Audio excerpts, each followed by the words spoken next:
writing them letters on the mailboxes like I'm about to read it. You're not even reading it. Say that for a mail carrier that's going to read it. Because it's not going to be me. Put these packages in your mail wherever mailbox I feel like putting it in. Y'all, they fired me for that video, yo. They fired me for that video. USPS fired me for that video. Turning a lack of good judgment into content isn't exactly entertaining. To many viewers, it simply reinforces the point being made. Told anybody this before, like anybody. In 2014, during a depressive episode, I spent $87 on Candy Crush. So my workplace just found out about my TikTok videos and they're not a fan, so they need me to delete them. The job has, I guess, different regulations, different policies, so should have checked that first. But I'll be making videos from home, I guess, now. No patient expects a private conversation to be shared publicly without their permission.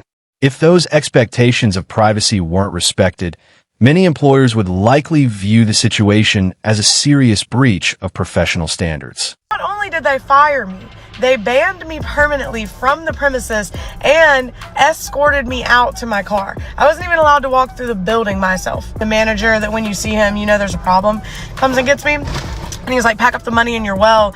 We're going to move you around a little bit. I'm like, okay, you know, they need me to cover a break at another bar or whatever. So anyways, we walked down the stairs and I'm like, okay, what bar are we going to? You know, so he walked straight into the office. So I follow him and he was like, what I mean by we're moving you around is you're not going to be working here anymore. And I'm like, can I ask why? He was like, because of some videos you posted. I said, may I ask what videos I posted? He said, you know what you posted. I said, okay. He's like, I'm going to need you to sign these termination letters. I was like, okay, well, I'm going to need a copy of those. I was like, what is the exact reason for my termination? He was like, not following the code of conduct. I said, okay, fantastic. It's not hard to see why the situation may have raised concerns. Based on the way she presented herself and interacted with others, many people might view it as unprofessional in a workplace setting. See this? I just had this lady come over here and say, oh, I'm gonna give you more than 15 items. I said, no, you're not. You can go to a regular lane. That's what you can do. Like, she literally acknowledged that she was in the express line, but then she goes and tells me that she has more items. Girl, you know you're not supposed to be here. Judging by what happened, it's easy to see why many people believe this incident could have led to serious workplace consequences. With me as I get fired from my high-end private chef job. How do I know I'm getting fired? Because my private chef agency sent a strongly worded email about maintaining a professional front if we have a social media presence, and they have a one-strike policy regarding professionalism. For reference, I'm the only private chef on their roster with a social media presence. I'm also the only one who posts unprompted about glass 9/11 for what it's like to have a UTI on a 22-hour flight. The verdict is in and I'm officially fired. To their credit, they kindly encouraged me to perhaps pursue influencing full-time. For reference, I make not even close to a livable wage from posting videos, so if you're looking for a private chef, let me know. High-end restaurants work hard to maintain a certain reputation, and disruptive social media stunts don't exactly support the image they're trying to present. I forget the number one rule. These people at your job is not your friend. My job just fired me because they seen that video. So I want to let y'all know, you know, and I should have sued them when I had the chance. I should have sued that job when I had the chance. And I actually low-key still do have the chance because the EEOC says wait 180 days. But it's like, I don't want to take it there. But it's like, I should have listened to y'all in the car. I should have sued that job when I had the chance.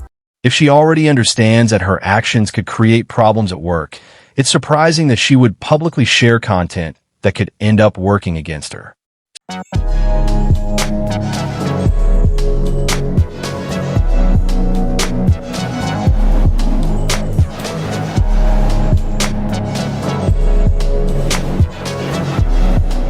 The performance may be getting all the attention, but the food is more criticism than the food ever did. Is when you come in for your induction talking about, can I take a shower and eat? My ick is when you ask me how much the baby weighs and it's still in your hands. Dad comes outside and asks for a paternity test right outside the room door. Saying you don't want any pain medicine, no epidural, but you are at an 8 out of 10 pain, just a Cervidil, and you're still closed, fingertip. When we've already told you to push the call light, but every 5 minutes, your family member coming at the front desk asking for something. Excuse me, can I have a blanket? Another ick. When you're going room to room between one baby mama and your other baby mama. Oh no. Ick. It's the unlimited trips to the nurse's station for me. It shouldn't come as a surprise that publicly mocking patients on social media can lead to serious professional consequences. I want to hear what everyone has to say. I made a TikTok at work that went viral. My job basically fired me for it. So that TikTok had over 800,000 views and like 6,000 likes before my manager texted me and told me to take it down. And then higher up management, corporate got involved, and they were going to terminate me if I didn't quit. So I took the TikTok down. I put in my 2 weeks. They made me leave halfway through my shift the day I put in my 2 weeks. And now I am no longer an ER nurse. So what do y'all think? Do I restore the TikTok that I deleted that went viral, or do I just continue to try and fly under the radar? It's surprising that someone would put their professional reputation at risk for a relatively small amount of online attention. For many viewers, that decision is difficult to understand. So I work at Chick-fil-A, so I'm here to give you all the tips and tricks on secret menu items, how to get things cheaper, and just all that, okay? And this is only a part one. Let me start off with the seasonal drinks. Okay, someone's watching me record this. Wow, okay, anyways, so I'm gonna start with the seasonal drinks. So right now we have a mango passion tea, basically the large, it's not really a large. So what you're gonna order is you're gonna order an Arnold Palmer, which is a tea and lemonade mixture, and you're gonna ask for 4 pumps of mango. By doing that, you literally get double the mango passion tea for literally the same price. You can kind of see it here, but an Arnold Palmer is $2.69 and a large mango passion tea is $2.65. It's the same price. In part 2, I'll tell you guys about secret frosted beverages. As it turns out, the incident reportedly led to her losing her job, so it's unlikely there will be a follow-up video anytime soon. I say, get to work. That's all I've been doing is work. Y'all, they be want to work me like a literally can't even catch a break. Can't catch a break. I just want to come in here to get a breathe, you know, like catch my breath. He told me I'll get to work. Let me get to work. She seems far more focused on presenting herself as the wrong party than addressing the situation that led to the criticism.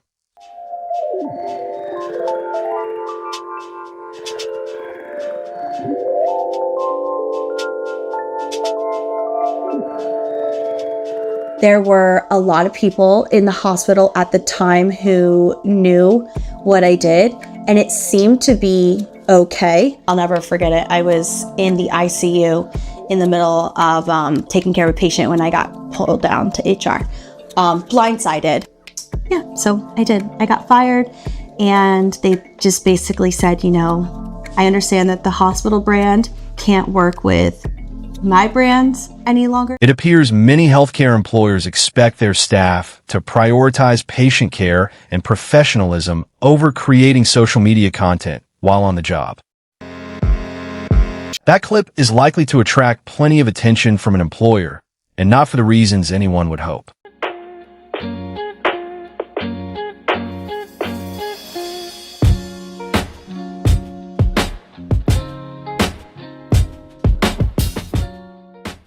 She's performing with a level of confidence that doesn't seem to match the potential consequences of her actions. Go out with you if you're going to take me to a Michelin-star restaurant, because one, that tells me you can afford it, and two, it tells me you want me bad enough that you'll dish out $300 for dinner.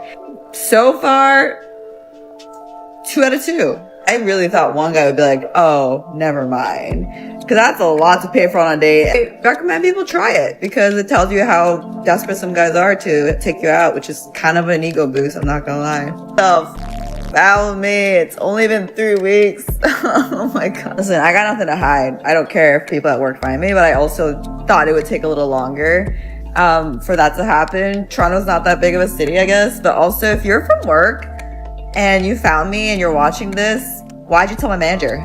Why'd you do that? I get it, we're a small company, but like, yo. I figured down if tomorrow's your birthday and your company laid you off via an email this morning. That brief moment of online attention appears to have come at a much higher cost than she expected, and the consequences seem to have arrived quickly. Okay, y'all. So yeah, that was the video. That's the video. To me, I thought it was funny. It's relatable. It's funny. Like, it's funny. Like, people be farting. Whatever the case may be. But I knew the video would get some type of views, but I did not think it would get over 500,000 views. And 90,000 on Instagram. So I was a little worried when I started reading those comments, child, about me needing to be fired and stuff like that. Okay, sorry, I got a text message from a ex-coworker. But whatever.